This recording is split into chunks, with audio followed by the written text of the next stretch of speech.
everybody. Today I'm interviewing Tia Upshaw, an absolute icon, a leader, a role model. She is a force, and she's here to speak to us today about her mindset and how she makes it all happen. So thank you, Tia, for joining us today. Excited? Me too. I'm really excited. Perfect. First of all, I want to say congratulations. Since I spoke to you last time, 2 weeks ago, you've already had 2 awards. So that's amazing. Absolutely. Very, very proud of it. Really excited to see what's next. And I love when another black woman says to me, congratulations. I love it, so thank you. Well, you deserve it. Thank you. On that note, how did you become the person that you are today? Like, how did you know that your purpose was more than just you? I didn't really know, and even now, I still don't know. I just know what feels good for me. I was saying this to a colleague earlier today around, the statement, the concept, how I always lift as you climb. And me lifting as I climb is, all a part of who I am, and I do get return of blessings.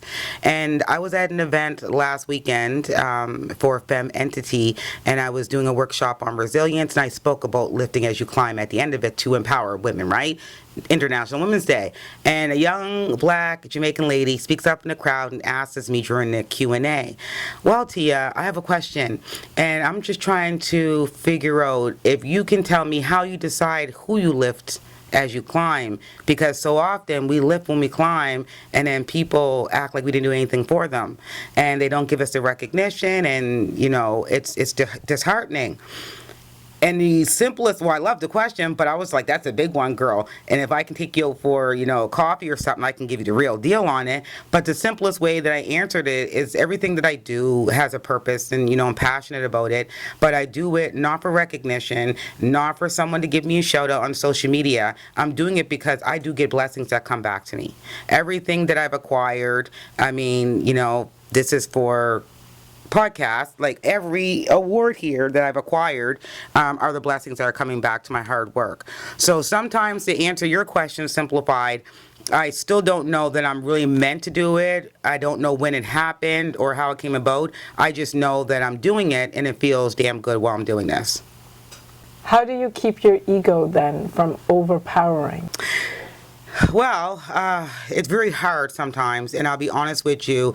I'm not a humble person. I'm never going to be, that humble. When people say you should be humble, because they're just telling you to shrink and diminish who you are, and you should stay a certain way, like don't be a show-off. So for me, I wouldn't really say that my ego's big, but I'm proud. And I talk about it often. I preach about it. I never had any of this easy. And there's things that I say to people, if you ever feel jealous of looking at my social media or at my WhatsApp statuses or my LinkedIn page, before you have that jealousy feeling or become envious of what I've acquired, stop and think how fucking hard it was for me to get to where I'm at. You need to be jealous of my, journey. You need to be jealous of all the bad things I had to go through, from being almost homeless to having kids at 14, to being incarcerated, and the list goes on. Before you become envious of my journey now and where I'm at, think about where I came from. So for me, I wouldn't really talk about it as an ego. I just utilize what I've acquired and all of my awards and, my presence in certain spaces as an opportunity to lead the way for other black women. But I do just want to add, I am a bad bitch, though. You are her. Oh, thank you. How do you, what habits do you use to become her? Girl. Love that question. I just did a solo podcast about that. So my solo podcast, people will write in, questions in an email. And then every second or third week, I'll open up the email and go through some of the questions. And one of them was exactly that. And, the habits I have is I prioritize everything. If it is not prioritization to me, which means if it's not feeding me, fucking me, or financing me, I don't worry about it. I don't deal with it. When I also say prioritization is, I'm really big on time management. So, we are sitting here today, and that was time blocked for today. And then right after you, I have something else, and then something else. So if someone texts me, like a girlfriend, and say, hey, girl, meet me at Starbucks in an hour, I would literally have to say, unfortunately, no, I cannot. I have things planned today. Oh, you can't meet me for an hour? No, because that hour turns into an hour and a half as two black women talking. And then, just maybe 2 hours, and then I have to deal with travel. No, I just don't do it. So I'm really big on time management, time blocking out everything, prioritizing what is important to Tia. Not as what is important to you or someone in the audience on this podcast or what they deem is important, what is important to me. And another example I would give is individuals who know me around, the business space know, like, from April until November, my fiance works in Canada. So when he's here, Sundays, Wednesdays, and Fridays are non-negotiable. That's his time with me. So at 2 p.m., I'm done. And I don't see anybody till the next day. Literally, their Saturdays are devoted to my 18-year-old to go shop and to get her nails done or whatever it may be. I literally have everything planned out, and it's non-negotiable for me. So I won't move something to fit someone in. It just never happens. It's not fair to no one doing that. You have a lot on the go. You're doing so much. How is it that you don't get tired or lazy or take a day off? Like, you just keep going. Well, who says I don't get tired? I be tired, but honestly, every time I get tired or I feel the exhaustion come over me, that wave of exhaustion that every entrepreneur will know, I think about, girl, your next book is going to be I'll Sleep When I'm Dead. Because there was a friend of mine, and she says to me, today on a phone call before I came in the office, I need to find a balance in business and my family. And I said, girl, there's some people that will say there's a balance, but I'm going to be real with you. When we keep thinking there's a balance, it's going to keep us off balance. We have to start really looking at it as simple economics. When you take away something, you'll gain something. You have to spend money to make money. So there is no balance. So there's going to be things that you have to give up in order to gain what you're trying to do in your business. There's going to be basketball games. There's going to be, your kids can't have a pair of Jordans. They may have to, wear a pair of Walmart sneakers, or they don't need, a whole Nike snowsuit. You can get a Walmart snowsuit, things like that. So you have to really look at that. But for me, I literally am tired a lot of the times. But I'm telling you, darling, me being tired overrides the feeling I felt in 2013 when I had nothing. When I was trying to figure out if my kids could even get a Walmart snowsuit. Or am I waiting for, I would say Salvation Army to drop off Christmas stuff for my kids and hope to God there was a snowsuit in there. So I couldn't even make a decision back then, a Nike snowsuit or, a Walmart. I didn't know how I was going to make ends meet. So for me, anytime I get tired, or I'm just like over it, or I'm mentally exhausted, because that happens. I'm spiritually exhausted because everybody's taken from me and no one's filling my cup. I just keep saying to me, girl, you'll sleep when you're dead, and you don't want to go back to where you were at in 2013. You have to keep going. I would love to see your planner just to kind of see how you arrange everything. I feel like that would be really amazing. I think you would get more anxiety on it than anything. Oh, no. What are your core values then? Like, what is it how do you choose what to prioritize? Like, now, is this a trick question? I just have to ask. No, I'm only joking. No, a lot of it is around money, and people may look at that and say, oh, she's a money-hungry bitch. Call it what you want to call it. I'm successful in what I do. In order to acquire things I have and support other black women like I do, and keep my household up to par and live the lifestyle that I created for myself, I have to put a lot of things around money. But it's not the only thing. I'm big on, self-respect and integrity. And I'm big on, individuals who will try to come for me and try to come for my integrity. I'll shut that down real quick, right? But for me, it's first and foremost, and this is a quote, I guess you'll say a quote, but this is something I said to my fiance when I first met him. And let me trust you, I never had none of this shit when I first met him. I was delivering newspapers, I was on welfare, going to food banks, and I had a vehicle that only had one door that worked. And he still fell in love with me. But I said to him in the beginning, what comes first in my life? Because this is when I'm going through the process of trying to become me, is that, God comes first, my children come second, my business comes third, and you will come last. And if you're not okay with that, I don't think we can move forward, because I need to recreate who I'm trying to recreate. I need to fix myself as a mother, as a woman, as a black woman, as a community member. I have to really build, the self-respect around myself and be the best version. And the only way I can do that is through my entrepreneurship journey. And I don't think he really took it serious then. He said, yes, I'm cool with it. But I don't really think he knew, 11 years later, this was what she was talking about. So I wouldn't say it's all about money, but a big part is. Your mindset is so strong.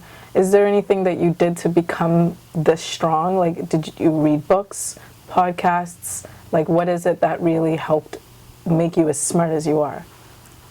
Well, I appreciate you calling me strong and smart in the same statement. Honestly, for me, the strength had come from all of my barriers and adversities. And the strength had came from so many people saying I couldn't. I wasn't smart enough. I didn't go to the right school. I don't even have an MBA. I don't have any business background. I have grade 12 education from NSCC. That's literally all I have as academia would view. I've had people say I don't fit the mold as a businesswoman, let alone even in my black community. I don't fit the mold as a black woman in business because of how I speak or how I act or how I look. Like, I be wearing crop tops with blazers and ripped jeans and heels to a business meeting. That's me. I don't conform to what society says. And I think me pushing back on society want me to be a certain way has created this strength to keep moving forward. Because if we just allow it and bow down, we end up being exactly what they said we were, right? So I think the strength comes from there. The strength comes from wanting to be successful to the point that my children are proud of me, and that if anything happened to me today, that my children are going to be okay. Financially, they'll be okay, but me being a strong black woman, I've installed those skills into them. So even for my son, God love him, but I know my two daughters have that strength coming from me to them, that they'll be able to get over any adversities that they're facing. Now, with being smart, I wouldn't say I'm the smartest cookie in the jar, and I'm okay with that, but I sure know how to hustle. So there's opportunities that I see that even MBA, masters, business masters degrees can't even see an opportunity. There may be something that I'm like, oh shit, that communication will lead to this partnership, which will lead to bigger money for both of us. And people who have the academia smarts and these A pluses and degrees couldn't even see if it was right in front of them. So for me, I wouldn't classify myself as smart. I would just say that I'm well educated, and I'm educated through, podcasts. I'm educated through, there's a book that I always have on my desk, Rich World, Poor World. I read often. I'm educated through watching other successful individuals do what they do and talk about it in a public forum. And I'm educated on educating myself. So I will go on social media. I'll go to a conference, and if I see on social media or a conference that there is this new thing, let's say AI, right? And AI was able to generate this for this company, and this company doesn't give the golden nuggets of how to do it, but they talk about it. I'm running home, and I'm going on, and I'm figuring out what the fuck were they talking about, because I need it. And then once I find it, there's no one to teach you it, so you have to be self-taught. So my all of who I am, with business, with smarts, with, strength is, self-taught, from just coming from low income, coming from adversities, and wanting to be the best version I can be. What advice would you give for people trying to make generational wealth, trying to grow themselves, grow their family? What advice would you give to really help them set their way? The first thing when you're trying to build generational wealth is actually start doing it. Like, people talk about it all the time, especially in the black community. I want generational wealth. They're screaming it from the rooftops. What are you doing to create generational wealth? What are you doing to plan out strategies to, create generational wealth? What are you doing to educate your children on what that actually means? Because there's one thing to create generational wealth and pass it down to your children, but if they get it, they don't know what the fuck to do with it. So there's so many different pieces of it, but for me, what I have created was being the best mother I could be. And that's why I said earlier about money. It's not everything, no, but in order for me to provide for my children and then offer that generational wealth, I have to put that at the forefront. And again, I was talking to a mentee of mine the other day, and she was asking how I purchased my first home.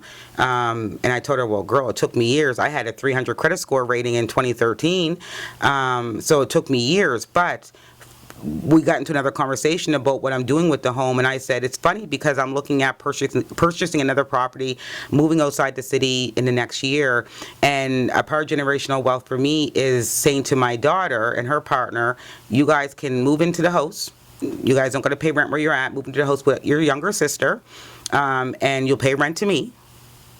They don't know. I mean, if they watch the podcast, they'll figure it out. But my oldest daughter doesn't really do podcasting, so that's good.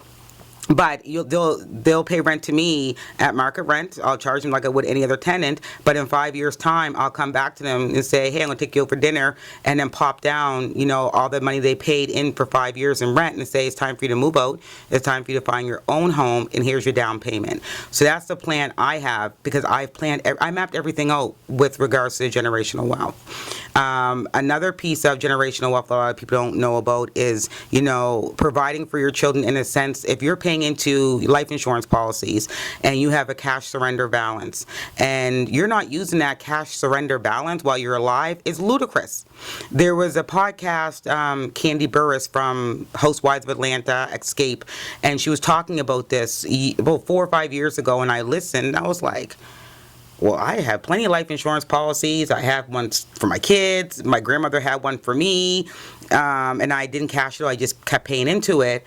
Let me check what this means. And sure enough, this isn't just a USA thing. This is a Canadian thing. And ever since then, I've been taking loans out against my life insurance policies. I just did one in September for my youngest daughter to go to NSCC. So that means that she doesn't have to go get a student loan.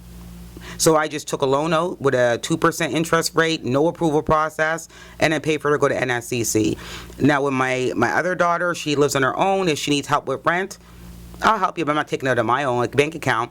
I'm taking a loan out against one of my life insurance policies, and here's your rent. So there's so many different ways of creating, generational wealth. But again, the first step is you have to plan out what that looks like for you and how you're going to do it and really execute it. I hate people talking about it, and then a year later, I'll check in and they're like, oh, I didn't get on top of that yet. Man, bye. Yeah. Sorry. No, that's good. I'm really intentional of not having the same conversation with the same person more than twice. If you come to me a third time with the same fucking problem, I won't even engage in it. I'm like, I'm so sorry you're going through that, but at this time I can't be of no support. And I let it go.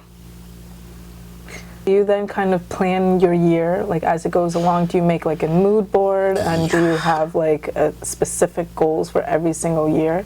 And do you find that you meet every single one? I know a lot of people say like you can't always meet these goals, but do you think that it is possible to meet every single goal that you have planned for yourself? Yes. Yes, and yes. I spoke about time management earlier. Can you imagine me having such great time management skills and not planning on the other end? It wouldn't work. For me, absolutely. And, we are technically in second quarter of a, traditional business year, but I'm already planning fourth quarter. It's already done. We have an event happening for Apple Blossom. We just announced that's happening in May 31st, but we already started planning that back in August. So for me, everything I do is planned out so that I can have a better opportunity to execute.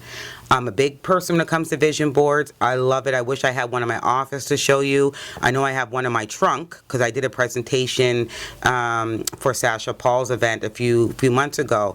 Vision boards are very important, and I want people to understand that anything that you strategically map out, or a roadmap, or a vision board, whatever you want to do, you may not attain all of your goals. You may not execute all of your goals, but you have to see it to believe it. You have to see it to realize that this is going to be an accountability on me. And I remember when I did this presentation at Sasha Paul's event, and I showed my vision board, and on it, there was a part about losing weight and quit smoking. and that was for 2024, right? When I did it, anyways, I do all my vision boards on December 31st of each year.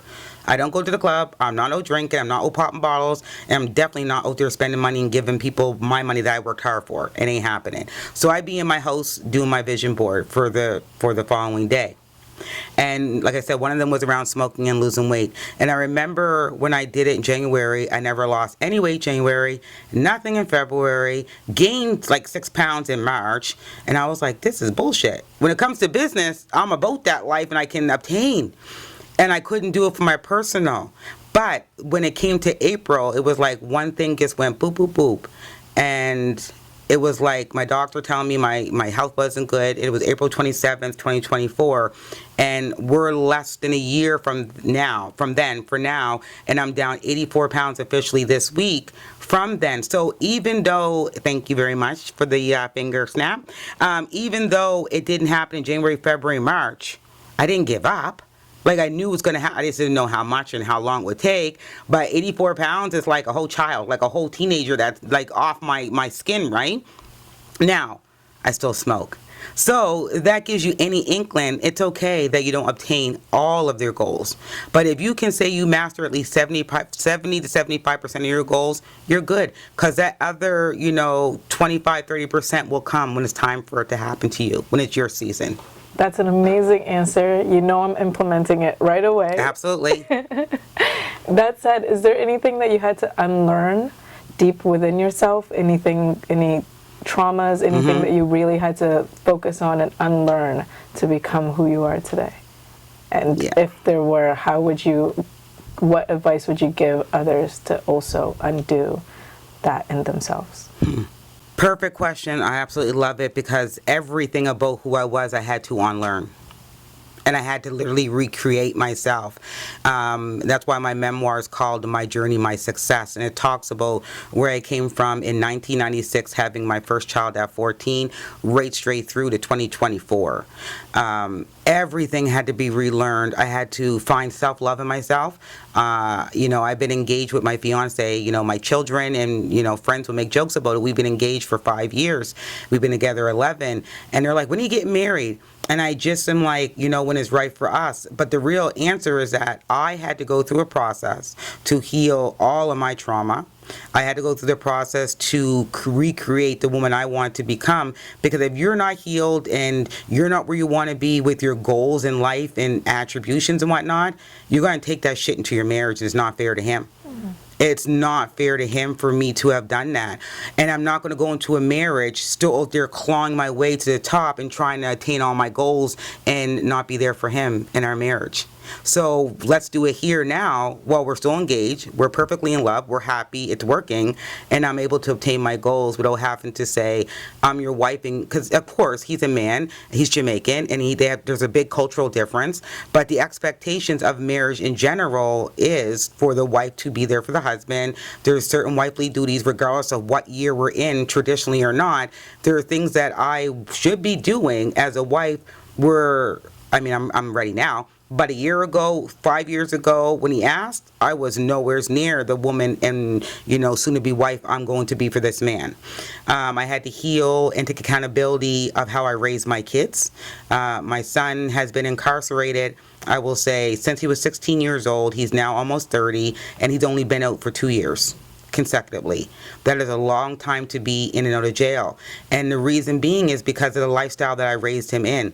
All he knew was that street life, the drugs, if mom's outside on the corner or on the steps selling weed or smoking weed or drinking, he was right there with me in a baby stroller. It was normal. And that's how he grew up. When he started going to school, I dressed him just like his father would dress. So he would have on his Timberland boots, baggy jeans, a little Wu-Tang shirt, and a little do-rag hanging out the back of his pocket. Like, what? I was sending my son to school like that, in grade primary, grade 1, grade 2. It was the norm. So, I had to take accountability and heal through that of what type of man I created, what type of black man that I created and to put into society. And for me, it's more around the accountability part on all aspects. So that's basically the answer I would give, is that, that's what you have to do. You have to heal, take accountability, and don't be afraid of a therapist. If you're black, do not listen to people saying that black people don't go to therapy. They fucking go to therapy, and it's okay. It's okay. Go to therapy. What would you say is your favorite characteristic trait about yourself? And then also your favorite characteristic trait about other people, how you know, like, this is a good person. This is someone that's going to help build in all areas of my life. My most proudest trait I'm so, in love with is my loyalty. If I am with you, I'm with you. When I say ride or die, like, I'm there, I'm not going anywhere.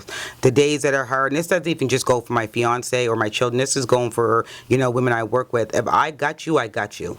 I got you. But when it comes to you being disloyal or fucking with me through disrespect or my integrity, that's when it be shut off.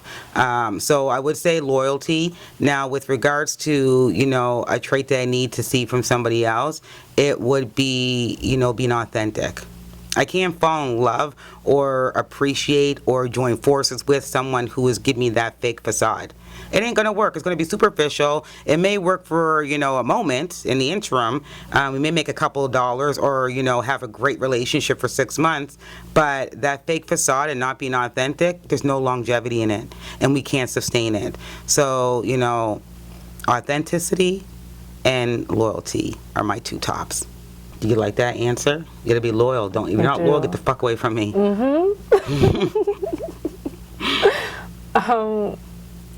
To speak to that on more of the business side of things, how would you then choose someone to help grow their business? How would you choose someone that's a good mentee or see something in their business that you really like and that you know it's a viable business? Because the economy, I keep hearing, the economy is crazy. So how do you know or judge? Well, I can't say I know because I don't know everything, and there's, starting a business is there's uncertainty in it, right? But what I will say is the first thing I judge or look for in characteristics would be if they're hungry. Because someone can talk the talk and say they want this, they want that, they want to be successful, but there's no execution, no goddamn where. You're not showing up, you're not even on social media, you're not even posting like you're supposed to be posting, even if it's once a week, you don't even do that. You're not at networking events, you're not in the right spaces, the recommendations I gave you, you're not doing the things with the tangible tools I provided to you to do with. You're just not hungry. So I always look for individuals, women primarily, that's who I work with, that are literally hungry, and they're like, Tia, I'm not going to do everything you tell me to do, but I'm going to take everything in you're telling me, and I'm going to judge which way it works for me, and then I'm going to execute. That's what I want. Because I don't want someone being a puppy dog of Tia. If Tia says do A, B, C, and D, you don't have to do it all. But you do have to implement most of it because I know what I'm doing. I started businesses. I've passed businesses down to, my middle daughter. I make a lot of money. And, I started an organization that has helped hundreds of women start and scale businesses. It's when I don't see that hunger. It just aggravates me. They always want to talk or bend my ear. And I'm like, I don't even do that no more. Like, I'll have a brief conversation with someone, and I was saying this in one of my classes this week, that I'll give a 15-minute engagement to someone to talk, let them talk in my ear, and I'll give them a little bit of something. After 15 minutes, if you ain't booking a coaching call with me and paying that money, there's no more going forward. Because you ain't hungry. Because if you were hungry, you'd already went to, my booking app, and you would have paid PayPal, and it would have went through. I only give 15 minutes. And that gives me enough time to understand what type of problem they're having and how I can provide a solution. But if I'm providing a solution and you're not entertaining it, please keep it moving. How do you then judge where you want to go next with something, if that makes sense? It does make sense. Okay. For me, it's the viability. So I always do risk assessments on everything I do. Every initiative, every project, every new program. I'm creating programs for organizations or for myself and my organizations. It's always a risk assessment I go through. If there is no viability to it and it's not going to be sustainable, then I won't even do it. I won't do it. I have to see the ROI in everything I do, even with my time. So there's certain things that if there is no ROI, and for no one who doesn't, if anybody doesn't know this term, it's return on investment. And that could be with your time, that could be monetary. But if I don't see a return on investment, I'm just like, I may do it as a one-off. I'm going to charge them 80 grand to do this program for them. But I'm not going to really put my whole heart, soul into it because there's no viability in it. So that's how I always look at it, as my risk assessment first. And you can use any type of format on a risk assessment, but you really should look at the viability of anything that you're trying to do through business. Okay, so then for young Black entrepreneurs, young Black women out there, what advice would you give them to go from zero to Tia Upshaw? Well, first, I wouldn't want them to try to be Tia. Be yourself. Be authentically yourself. But if you were mimicking, the way I scaled through success and, the awards and the accolades and the format or places that I'm in now, if you were trying to do that, first and foremost, you have to be serious. You have to be serious, and I mean, you need to be dedicated and committed. You can't be one or the other, right? You can have commitment to something. You can talk about it all day long because I'm committed to talking about it. But if you're not committed and dedicated, it's not going to work. And for any new entrepreneur, it's not going to be fast. This is a process that takes so much time and energy. And I think for us in 2025, the social media has us thinking that, starting a business is going to be your be-all, end-all. It's going to change everything. You're going to be so successful. You have major followers, and it's all glitz and glam. That's the furthest thing from the truth. It's not glitz and glam. You may have a lot of followers, and I want to add this. If you're worried about followers and you're focused on that, you need to look at your bank account. So I really want the younger generation that are coming into entrepreneurship now to stop worrying about these followers and really worry about if that's conversing over to a revenue stream. If you're having, ambassadors, if you're getting any, partnerships and you're getting paid off on one end, that's cool. But it's a pet peeve of mine when they talk about their followers. I got 10,000 followers, and I'll look over and say, what's in your checking or savings? And they're most shut, right? Don't tell me about 10,000 followers, bring you over here broke. Fuck that. I hate that. But anyways, starting a business is not going to be easy. It's definitely going to be worth it. There's going to be lots of days you want to give up. You're going to be crying. You're going to be like, can I meet payroll? I got CRA on my ass because I didn't know about remittances. What the hell is a business number? I thought I got a business number with registry of joint stocks. No, honey, it's a whole different number. So there's going to be things like that are going to happen where you're just like, oh shit, this ain't for me. But I want those individuals, and if it's you too, to understand that these barriers, this is intentionally done for us, that we give up. We're not meant, to society's point, we're not meant to be successful. We're not meant to be in these spaces. I was not meant to be this ratchet Black girl from the hood, being where I'm at today to get the King Charles Jubilee Medal. It wasn't meant for that. So there's things put in our way intentionally so that we stop in our tracks. My daughter just called me last night, and she was like, Mom, I'm trying to register for my business number on CRA to start remitting taxes, and oh my God, how do I fill this out? So I walked her through. But she was so stressed. She's 26 years old, and she was like, I don't want to owe the government, I don't want them to audit me. But they create that fear so that individuals that look like me and you or look like my daughter say, this ain't for us, we're just going to be employed. We're just going to make them lots of money while we're over here struggling to make ends meet. So you have to really stay focused. And something I say to people often, keep your head down. Keep your head down, concentrate on the prize, and keep your toes to the ground, which means stay grounded on who you are, what you brought to the table, what your unique value proposition is that someone else doesn't have. And the moment you're able to live in that truth, things will be a lot more easier. But in general, this shit ain't for the weak. Entrepreneurship ain't for the weak. And if you're looking for a quick payout, you need to go get employed, because it's not going to happen through entrepreneurship. So in the end, when all things are said and done, what do you think that people will say about you? What do you want them to remember about you?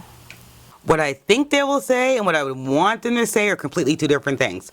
I'm going to start with what I think they will say.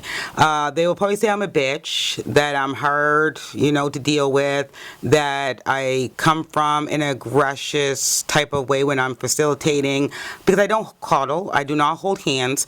I'm big on accountability. You can't tell me that you had a headache and you didn't show up to class. I don't care. So how I, run how I run, I expect others to do the same if you want to be a part of my journey. So they'll talk about that, but it won't be in a bad sense. And I always say this in my first class. Every 16-week startup, I say through orientation, at the end or at, week 13, when we're doing financial projections, you are going to hate me. You're going to be saying, oh my God, that bitch is getting on my nerves. You're going to get tired of the feedback or the emails from proofreading or seeing the messages on the Google Doc, like fix this. Nope, doesn't make sense. You will get tired of me. And even by the week 16 when you graduate, you'll probably can't even stand me. And you'll be like, I can't stand her. Like, her attitude, she just is always riding somebody. But what you will say when you're done is that I can't stand that bitch. But damn, she knows business. And I'm able to have a viable, sustainable business because of her. So it doesn't bother me what I think they'll say. It is what it is. Now, what I would want them to say is that, Tia started out and not a glitz opportunity. She wasn't given opportunities. She created everything that she has by herself. She came from, as people would say, the gutter. She came from having so much and so many barriers set against her that she was not supposed to prevail, but that bitch fucking did it. She did it. She overcame everything. And even for the ones that thought she couldn't, she proved them wrong. So if I die today, I want them to say that. They need to say that she wasn't given any opportunity. She created her own opportunities. And when she did that, she created all open opportunities for all of us other black women to follow behind her. So I'm hoping they go away with that. But who knows? Thank you, Tia, for sharing so much about the way that you think, the way that you operate, because I know that it has impacted me. So I'm sure that it's probably going to impact everybody who watches this today. And so thank you very much for this opportunity, and I hope that we get to chat again. Absolutely. I loved being here today or having you over at my office today. It was just wonderful, fabulous, and it reconfirms for me that there are so many black women out there that just need to have this type of conversation and keeping it real of what it's like to, be successful or be in business or become a leader, so they can be reaffirmed that it's okay and the space is there for you to do it. So you're welcome back here anytime, girl.